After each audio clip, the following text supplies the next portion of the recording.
Daftar belum? Daftar lebih nanti dong buat penerangan.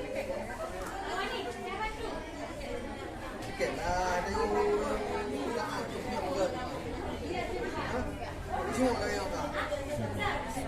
Kamu ayo aku mau.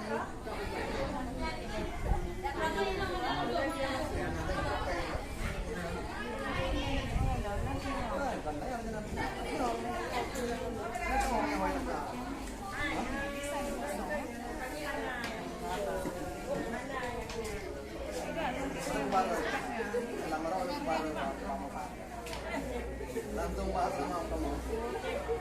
Bila katakan sama jangan pakai itu kamu.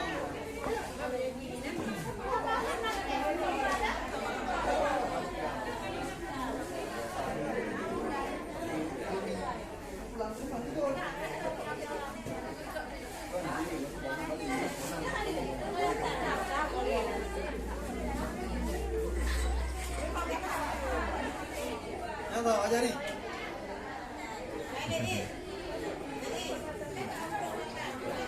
Oh.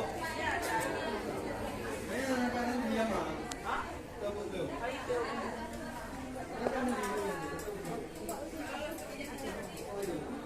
Không pakai ini. Tanya potensi ronde play.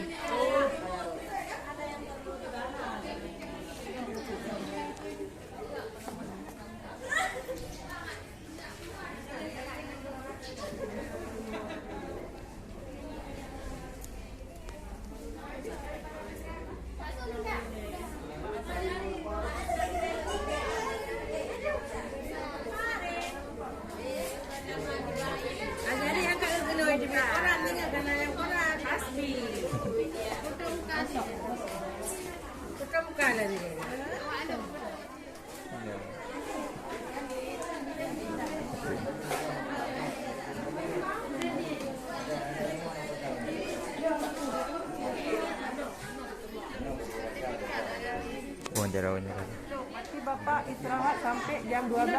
Istirahat dulu di dalam Pak. Ini kartu di sini dulu Pak. Di dalam dulu. Anggota keluarga yang kontak erat dengan adik apakah memiliki riwayat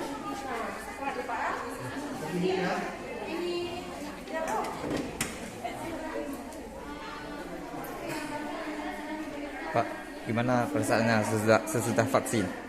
Alhamdulillah masih aman-aman buat sekarang. Oh, nggak ada rasa pusing-pusing? Enggak ada. Karena kita mungkin masih fit. Ya, tidak. Siap. Terima kasih, Pak.